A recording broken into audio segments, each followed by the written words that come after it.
मेरे मध्य प्रदेश के युवाओं, आप लोग कैसे हो? आशा करते हैं कि आप अच्छे होंगे, स्वस्थ होंगे। और आपको पता है कि हमने एक कम्युनिटी पोस्ट किया था, जहाँ पर हमने पूछा था कि आप आबकारी का फॉर्म फिल किए हैं कि आप आबकारी तैयारी करना चाहते हैं, तो आपको बताए थे हमने। चलिए तो हम लेके चलते हैं आज हम आपके लिए जीकेजीएस, मैथ्स और रीजनिंग सब अलग अलग कवर होंगे और पिछले ईयर के प्रश्न ही आप कवर करवाएंगे, क्योंकि पिछले ईयर के प्रश्न के अकॉर्डिंग आपको इस बार भर्ती परीक्षा में पेपर देखने को मिलेगा। और आपको बता दें 27 जुलाई, शायद जुलाई से आपका एग्ज़ाम हो जाएगा स्टार्ट, याद रखिएगा। तो अभी आपके पास वक्त है कि नहीं? अभी मार्च, अप्रैल, मई, जून, तो जुलाई, 2-3 महीने आप लगभग लगभग पूरे पूरे 3 महीने आपके पास बचे हैं, अप्रैल, मई, जून। तो आप लोग ध्यान रखें, समय को सही उपयोग करना है। तो आपको पिछले ईयर के प्रश्नों को पढ़ना पड़ेगा।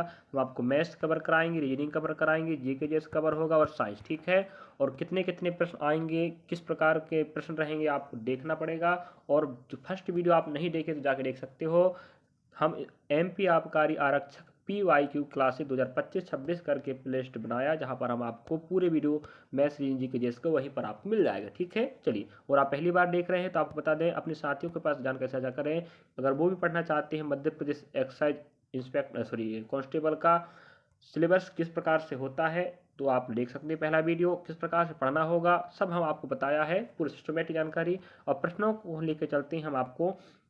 हर वीडियो हम प्रयास करेंगे टॉप 15 या 20 प्रश्नों को लेने का। जीकेजीएस का ध्यान रखें। चलिए तो देखते रहिएगा लास्ट तक और समझने का प्रयास कीजिए। आप देख पा रहे होंगे, हम आपको पूरा दिखा देते हैं भाई।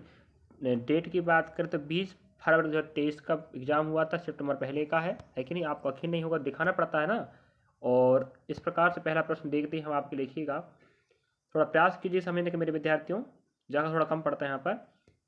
देखिए पहला प्रश्न आपको दिख रहा है, कर्म योद्धा ग्रंथ किसके जीवन पर लिखा गया है? ये प्रश्न पूछा था, तो याद रखिएगा आंसर आपका होगा नरेंद्र मोदी। और आप पता होनी चाहिए भारत के वर्त, और बगल में पेन कॉपी रख के बैठें, जिससे क्या होगा कि अगर हम आपको एक्स्ट्रा फैक्ट बताएं तो आप लोग लिख सको। और हम हर समय प्रयास करेंगे आपको कि एक्स्ट्रा फैक्ट बताएं जो अगली भर्ती परीक्षा में आपको काम देगा। तो क्षमा चाहेंगे, मध्य प्रदेश की समस्त भर्ती परीक्षाओं में और SSC, bank, railway, NTPC group, BRPF, constable और अदर भर्ती परीक्षाओं, वन रक्षक, क्षेत्र रक्षक, है कि नहीं? सभी मध्य प्रदेश कांस्टेबल जल्द भर्ती आने वाला सभी भर्ती परीक्षाओं में आपको काम देगा जीकेजीएस। तो कर्म योद्धा एक पुस्तक है जो लिखा गया है हमारे माननीय पीएम, मतलब प्राइम मिनिस्टर ऑफ इंडिया, जो मध्य भारत के वर्तमान में प्रधानमंत्री है, उन्हीं के जीवन पर लिखा गया पुस्तक, याद रखिएगा। चलिए, और अभी जो लगातार 3 बार क्या बन चुके हैं पीएम, याद रखिएगा। 2014 से बने 19 तक, है कि नहीं? 19 से 5 जोड़ेंगे तो आपका कहाँ जाएगा? 23 जाएगा, सॉरी 24 जाएगा कि 2024 से फिर बने हैं। अब जो आप जोड़ लीजिए भाई 5, है कि नहीं? चलिए अगला प्रश्न लेके चलते हैं। अगला प्रश्न आप देख पा रहे होंगे आप लोग, SDG 6 किस वर्ष तक सुनिश्चित करने पर केंद्रित है कि सभी के पास स्वच्छ जल, भरोसेमंद जल और पर्याप्त जल व स्वच्छता तक पहुंच सके? मतलब कहने मतलब ये है, जो आपकी एक SDG 6 एक यह सुनिश्चित करके रखा है कि सभी के पास साफ सुथरा जल हो, सबके पास पर्याप्त जल हो, जितना जल चाहिए। यह कब तक पूरा करने का लक्ष्य रखा गया है? तो हमें प्रश्न बता रहा, आगामी लक्ष्य भी पूछेगा, याद रखिएगा।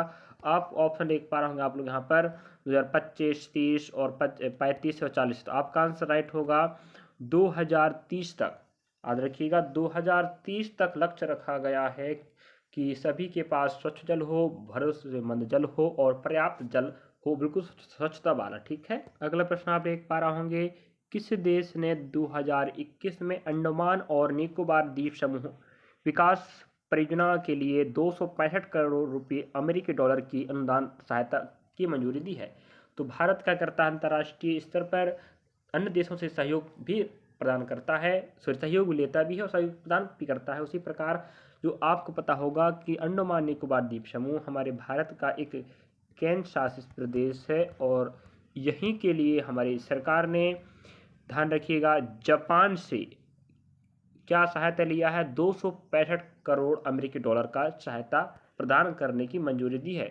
और यहीं पर हम बात करें जापान की राजधानी क्या है, तो विद्यार्थियों जापान की राजधानी क्या है? टोक्यो, याद रखिएगा। और यहाँ की मुद्रा की बात करें तो क्या चलता है? एन, ठीक, याद रखिएगा, एन।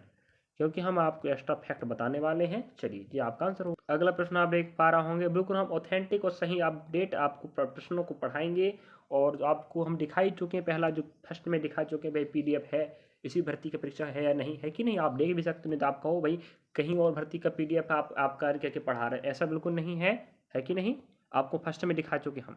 जलवायु परिवर्तन प्रदर्शन सूचकांक 2023 में भारत की रैंक क्या थी? तो इस प्रकार से हमें आंसर में पता होनी चाहिए। तो आंसर आप एक बार होंगे यहाँ पर 6 दे के रखा, 7 और 8, आपका आंसर होगा 8। ठीक है, क्या हो जाएगा 8। इसका मतलब ये हुआ कि जलवायु प्रदर्शन सूचकांक 2023 में भारत की रैंक क्या थी विद्यार्थी? 8 नंबर रैंक थी। ये करंट पर का प्रश्न है। अगला प्रश्न आप देख पा रहे होंगे, मिसेज वर्ल्ड 2022 का खिताब किसे मिला था? ये प्रश्न पूछ रहा है। तो मिसेज वर्ल्ड 2022 का खिताब हमें यहाँ पर ऑप्शन एक ABCD लिखा है, तो आपका आंसर क्या हो जाएगा? ए, सरगम कौशल। याद रखिएगा, सरगम कौशल को 2022 का मिसेज वर्ल्ड खिताब मिला था या इन्होंने जीता था। अगला प्रश्न आप देख पा रहे होंगे, विश्व तंबाकू निषेध दिवस पुरस्कार 2022 के लिए विश्व स्वास्थ्य संगठन, जिसे हम WHO कहते हैं, जिसका मुख्यालय कहाँ? जेनेवा में। याद रखिएगा, है कि नहीं, और जो कहाँ पड़ता है? स्विट्जरलैंड के जेनेवा में। याद रखिएगा, एक्स्ट्रा फैक्ट बता रहे हैं, विश्व स्वास्थ्य संगठन का मुख्यालय स्विट्जरलैंड के जेनेवा में है और इसको हम क्या बोलते हैं? WHO, है कि नहीं, के द्वारा भारत के किस राज्य का चयन किया गया है? मतलब विश्व तंबाकू निषेध दिवस पुरस्कार 2022 के लिए किसे चुना गया था? याद रखिए विद्यार्थियों, तो आपका आंसर होगा ऑप्शन नंबर आपका C, उसका नाम क्या रहेगा? झारखंड। और झारखंड की राजधानी क्या है? रांची है। वर्तमान में यहाँ के मुख्यमंत्री कौन? हेमंत सोरेन। याद रखिएगा, सोरेन। इसके पहले भी यही मुख्यमंत्री थे, अब दोबारा चुना हुआ तो यही क्या है? मुख्यमंत्री हेमंत सोरेन। कहाँ की? झारखंड की राजधानी क्या? रांची है। और यहाँ पर बात कर ले हम तम्बाकू सबसे अधिक उत्पादन भारत में कहाँ पर होता है? आंध्र प्रदेश। याद रखिएगा, आंध्र प्रदेश में। और आंध्र प्रदेश राजधानी क्या? अमरावती, है कि नहीं? याद रखिएगा, अमरावती। और क्या है? कुरनूल भी याद रखिएगा। अमरावती और कुरनूल इसके क्या राजधानी है? किसके? आंध्र प्रदेश के। और आंध्र प्रदेश में सबसे ज़्यादा उत्पादन किसका होता है? तंबाकू की बात कर रहे हैं, तो तंबाकू में पूरे भारत में सबसे ज़्यादा उत्पादक कहाँ पर हैं? आंध्र प्रदेश। चलिए, भारत में, है कि नहीं। और झारखंड को क्या मिला है? तंबाकू निषेध दिवस के रूप में पुरस्कार। अगला प्रश्न आप देख पा रहे होंगे, प्रश्न क्रमांक आपको दिखाई भले ना दे, लेकिन आपको क्रम से आपको पढ़ना है। कम से कम एक पार्ट में हम कवर करेंगे आपको रीजनिंग मैथ्स, तो भैया टॉप 10 प्रश्न कवर होंगे। हर पार्ट में 10 प्रश्न रीजनिंग का मिलेगा, 10 मैथ्स का मिलेगा, लेकिन हम प्रयास करेंगे GK GS और जो साइंस एक साथ कंबाइन होगा, आप पता है, जिसका प्रश्न लगभग 30 या 35 प्रश्न आएगा, है कि GK GS साइंस को। तो हम प्रयास करेंगे 15 या 20 प्रश्नों का भंडार बनाने का, है कि नहीं। चलिए, यहाँ अगला प्रश्न आप देख पा रहे होंगे 7 नंबर का, 2022 में निम्नलिखित में से किस समिति की अध्यक्षता माधवीपुरी बुच की थी, यानी कि? याद रखिएगा, 2022 की बात कर रहा है, तो आपको पता होनी चाहिए। ऑप्शन नंबर आपका पहला ही राइट होगा। ऑप्शन और देख लीजिए भाई, है कि नहीं। ऑप्शन पहला आपका बिल्कुल राइट होगा, सेबी, जिसे हम बोलते हैं security exchange board of India, भारतीय विनिमय प्रतिभूति बोर्ड। भारतीय विनिमय प्रतिभूति बोर्ड, हिंदी बोल चुके हम, क्या? भारतीय प्रतिभूति विनिमय बोर्ड। और अंग्रेजी में क्या होता है? Security exchange board of India. याद रखिएगा, ये आपका आंसर हो जाएगा। इसका मुख्यालय आप कहाँ मिलेगा? मुंबई, महाराष्ट्र में। ठीक है, मुंबई महाराष्ट्र में मुख्यालय सेबी का। और इसी की अध्यक्षता कौन कर रही थी? माधवीपुरी बुच। अगला प्रश्न आप देख पा रहे होंगे, राष्ट्रीय शिक्षा नीति के मसौदे से संबंधित समिति की अध्यक्षता, आपको पता होगा, जो न्यू शिक्षा पॉलिसी आई है कि नहीं, इसे हम NES कहते हैं शायद, है कि नहीं, new education policy, sorry NEP कहते हैं, नेशनल एजुकेशन पॉलिसी। ठीक है, मतलब राष्ट्रीय शिक्षा नीति का जो मसौदा तैयार किया जाता, आपको पता है कि कोरोना जो 2019 में आपको कोविड आया था, इसके बाद नए शिक्षा नीति लागू किया गया है। इसी नए शिक्षा नीति का जो मसौदा तैयार किया जा रहा था, तो इसकी अध्यक्षता कौन कर रहा था? याद रखिएगा, option A, option B, option C, आपका बिल्कुल राइट होगा, के कस्तूरीरंगन। याद रखिएगा, ये आपके पूर्व क्या हैं? न्यायाधीश। याद रखिएगा, न्यायाधीश। अगर आप पूर्व पूछा जाए तो बननी चाहिए। तो के कस्तूरीरंगन पूर्व न्यायाधीश रह चुके हैं भारतीय न्यायालय का, याद रखिएगा। इन्हीं को क्या बनाया गया था, राष्ट्रीय शिक्षा नीति के मसौदे तैयार समिति की अध्यक्षता, और इन्होंने क्या बनाया फिर नई शिक्षा नीति, आपको पता होगा, तो वर्तमान बच्चे पढ़ाई कर रहे हैं। अगला प्रश्न आप देख रहे हैं 9 नंबर का, निम्नलिखित में से कौन सा सुधार भूरेलाल समिति संबंधित। इस प्रकार से आपको राजा चलैया समिति है कि नहीं, अनेक प्रकार की समितियां, उसी प्रकार से आपको समिति पढ़ना पड़ेगा। प्रश्न आपको हर कुछ डाटा देगा, अगली बार किस प्रकार के प्रश्न आ सकते हैं, बिल्कुल वही टॉपिक के प्रश्न आएंगे मेरे विद्यार्थियों। आप यकीन तो मानिएगा, हम आपको पिछले एग्जाम के प्रश्न एक बार करा, 2023 में एग्जाम हुआ था, पता होनी चाहिए, और 2025 चल रहा है, और आपको पता है जुलाई में एग्जाम होगा, और फॉर्म फिल तो हो ही चुके हैं। आप तैयारी बनाए रखें, तो 3 महीने आपको रगड़ के पढ़ना है, मैथ्स, रीजनिंग, जीके जैसे और साइंस, बस इतने में आपका कमाल हो ही जाएगा। और हम आपको 3 महीने हर समय प्रयास करेंगे आपको डाटा देने का, आप लोग पढ़ते रहो, बढ़ते रहो, बस हो गया। तो भूरीलाल समिति का संबंध मेरे विद्यार्थियों, ऑप्शन आपका क्या हो जाएगा, बी नंबर, मोटर वाहन कर में वृद्धि। जो मोटर वाहन होते हैं आपको पता होगा, है कि नहीं, तो उन वाहनों में जो कर की वृद्धि करना है, इसके लिए क्या समिति बनाई गई थी, कर की वृद्धि करना है नहीं करना है, जो भी सिस्टम होगा आप पूरा देख रेख कौन कर रहा था, भूरेलाल समिति। इस प्रकार से आपको हर समिति का पता होना चाहिए क्या काम कर रहा था। अगला प्रश्न आप देख पा रहे होंगे, निम्नलिखित में से कौन सी परमारों की राजधानी थी। आप पता होगा, परमार वंश तो आप जानते होंगे, है कि नहीं, चलिए, और राजा भोज को तो आप जानते होंगे ना, राजा भोज को ना जानते, जिन्होंने भोपाल में राज किया है, मध्य प्रदेश में, है कि नहीं, और धार में राज किए हैं। तो परमार वंश ने भारत के मध्य प्रदेश के भोपाल में और धार में राज किए हैं। आप धार तो आप पता, धार एक जिला है जो भारत के मध्य प्रदेश पश्चिम में स्थित है। वही बात करें, निम्नलिखित में से कौन सी परमाणु की राजधानी थी, याद रखें, तो ऑप्शन आप एक नागपट्टिनम और धार आपका बिल्कुल। अभी मैंने बताया धार जो मध्य प्रदेश का एक जिला है और जो पश्चिम में स्थित, याद रखिएगा, है कि नहीं, जो इंदौर संभाग में पड़ता है, जो आपका राइट आंसर हो जाएगा धार। अगला प्रश्न आपके समक्ष है 11 नंबर का, किसके अनुसार सुल्तान पृथ्वी पर ईश्वर का साया था। हमें किसकी बात कर रहा है, किसके अनुसार सुल्तान पृथ्वी पर ईश्वर का साया था, याद रखिएगा, आंसर आपका है बलवन, है कि नहीं, बलवन, याद रखिएगा, बलवन दिल्ली में राज किया है, याद रखिएगा, दिल्ली में राज किया है बलवन, ठीक है, दिल्ली में राज किया बलवन। और बलवन क्या कहता है, सुल्तान को पृथ्वी पर ईश्वर का क्या है, वो साया कहते थे। अगला प्रश्न आप देख पा रहा हूँ, यहाँ पर हमें कहता है, प्रश्न क्रमांक 12, निम्नलिखित में से कौन पद्मावत के लेखक हैं। अभी आपको बता रहे हैं, हर प्रश्न हमें समझा रहा है, अगली बार किस टॉपिक का प्रश्न आएगा, तो याद रखिएगा लेखक और पुस्तक के प्रश्न याद रखिएगा। तो आंसर आपका आएगा मलिक मोहम्मद जायसी, बिल्कुल आपका राइट आंसर होगा।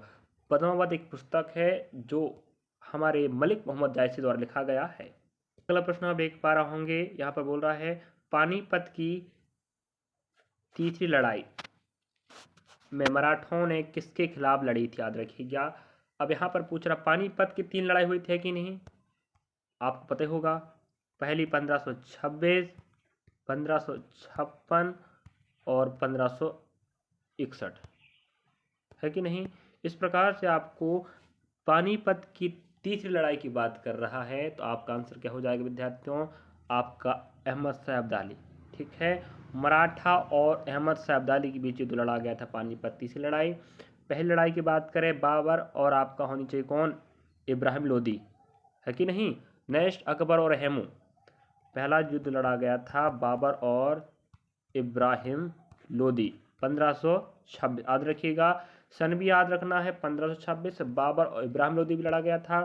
अगला रहेगा 1556, जो आप कौन आएगा, अकबर और हेमू, जिसे हम विक्रमादित्य भी कहते हैं, याद रखिएगा।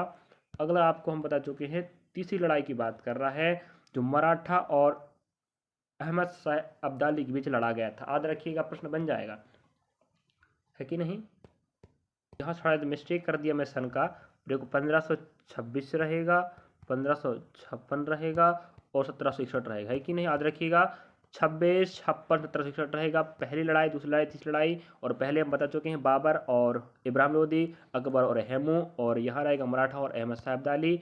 और रही बात यहाँ पर जो पानीपत है, जो कहाँ पड़ता है, आपके हरियाणा में, और हरियाणा पता है आपकी राजधानी क्या है, चंडीगढ़, ना पता, चंडीगढ़ की क्या है राजधानी हरियाणा की। अगला प्रश्न आप देख पा रहे होंगे, प्रश्न क्रमांक 14 है, निम्नलिखित में से कौन सी रिपोर्ट विश्व बैंक द्वारा जारी नहीं की जाती। तो विश्व बैंक के बारे में प्रश्न पूछ रहा है, अगली बार से मुख्यालय पूछ लेगा, हाँ कि नहीं, कहाँ पर है, स्थापना कब हुआ, कुछ भी पूछ सकता भाई। तो विश्व बैंक कौन सा रिपोर्ट जारी नहीं करता, याद रखिएगा, विश्व विकास रिपोर्ट जारी करता है, अंतर्राष्ट्रीय ऋण संख्यिकी जारी करता है, हाँ कि नहीं भाई। अगला थर्ड नंबर क्या है, is of doing business report जारी करता है, लेकिन आर्थिक विकास विश्व आर्थिक आउटलुक जारी नहीं करता। आपका आंसर ऑप्शन नंबर डी हो जाएगा। अब रही बात यहाँ पर कि भाई विश्व बैंक का मुख्यालय कहाँ पर है कि नहीं, वर्ल्ड बैंक भाई वाशिंगटन डीसी में याद रखिएगा, वाशिंगटन डीसी, और ये कहाँ पड़ता है आपके अमेरिका में, याद रखिएगा। और अमेरिका की राजधानी भी क्या है, वाशिंगटन डीसी, यहीं पर क्या है आपका विश्व बैंक का मुख्यालय, याद रखिएगा, है कि नहीं। चलिए, इस प्रकार से आपको प्रश्न हम दिखा चुके हैं 14, एक और दिखा देते हैं। ये आपका 15 नंबर का प्रश्न आप देख पा रहा हूँ यहाँ पर स्क्रीन पर। इस प्रकार से 15 प्रश्न में क्या क्या देख लीजिएगा थोड़ा सा। वह व्यक्ति क्या कहलाता है जो उच्च जोखिम वाली कंपनियों में निवेश करता है, मतलब ऐसा व्यक्ति जो उच्च जोखिम, मतलब जहाँ जोखिम का संभावना वहाँ पर निवेश कर रहा है। आमतौर पर ऐसी कंपनियां जिनका कोई राजस्व या लाभ नहीं होता, उसे हम क्या कहते हैं भाई, उसको बोलते हैं एंजल निवेशक। क्या बोलते हैं, एंजल निवेशक, मतलब ऐसा व्यक्ति जो जोखिम वाली कंपनी पे निवेश कर रहा है जिसका कोई लाभ का संभावना है ही नहीं, तो उस व्यक्ति को हम क्या बोलते हैं, एंजल निवेशक, याद रखिएगा। ये रहे आपके टॉप 15 प्रश्न। इस प्रकार से हम आज पहली आपको जीके जैसे क्लास कवर कराए हैं, और जीके जैसे क्लास आपको बहुत अच्छा लगा होगा और आप समझ पाए होंगे कि प्रश्न किस प्रकार से आए हैं। तो हमने आज टॉप 15 प्रश्न कवर कराया है। चलिए, तो मिलेंगे नेक्स्ट पार्ट में आपके साथ। हम मैथ्स और रीजनिंग जीके जैसे साइंस सब कवर होगा, बढ़िया बढ़िया। अभी शुरुआत है और शुरुआत थोड़ा धीमा करना पड़ता है, आप पढ़ते रहे बढ़ते रहे। अगर आप रेल और साथ बता देते हैं हम, अगर आप रेलवे की तैयारी कर रहे हैं, रेलवे रिक्वायरमेंट बोर्ड की बात कर रहे हैं, रेलवे की अगर तैयारी कर रहे हैं, तो आपको बता दें हम एनटीपीसी और ग्रुप डी की भी तैयारी करा रहे हैं, और बहुत सारे वीडियो बन चुके हैं। वहाँ पर ही मैथ्स कवर हो रहा है, रीजनिंग कवर हो रहा है, और जीके जी सब कवर हो रहा है, साइंस सब कवर हो रहा है। आप पढ़ना चाहते हैं, रेलवे की तैयारी करना चाहते हैं, तो आप हमारे चैनल की प्लेलिस्ट का नाम रहेगा रेलवे भर्ती परीक्षा 2025-26 NTPC group D RPF constable करके प्लेलिस्ट डाला, जहाँ पर आपको सभी वीडियो मिल जाएंगे। क्या पढ़ना चाहते हो जाके देखिएगा, और हम आबकारी आरक्षक की तैयारी भी करवाएंगे। और वीडियो आपको अच्छा लगा तो लाइक करें, सब्सक्राइब करें, शेयर करें, और हमारी वीडियो को जरूर कमेंट करें वीडियो कैसा लग रहा है। हम आपकी बड़ी मेहनत से ऑफलाइन क्लास संचालित करते हैं, उसके बाद भी आपको हम ऑनलाइन रिकॉर्ड वीडियो के माध्यम से तैयारी करा रहे हैं। तो बड़ी मेहनत लगती है विद्यार्थियों, मेहनत पे आप लोग हमें कुछ सहयोग कर सकते हो। चलिए, आपका हौसला, मेरा हौसला तभी बढ़ेगा जब आप लोग कमेंट, लाइक, सब्सक्राइब, शेयर करेंगे। जैसे जैसे हौसला बढ़ता रहेगा, मैं आपके लिए बेहतर से बेहतर काम करता रहूँगा। और आप पता है कि मैं जब कोई बात बोल दिया तो उसको पूरा ही करता हूँ, समझे। चलिए, आपके लिए हर समय प्रयास करेंगे सही और ऑथेंटिक जानकारी देने का। आप हमें देख रहे हो, आशा कि हम आपके हर समय प्रयास करेंगे मदद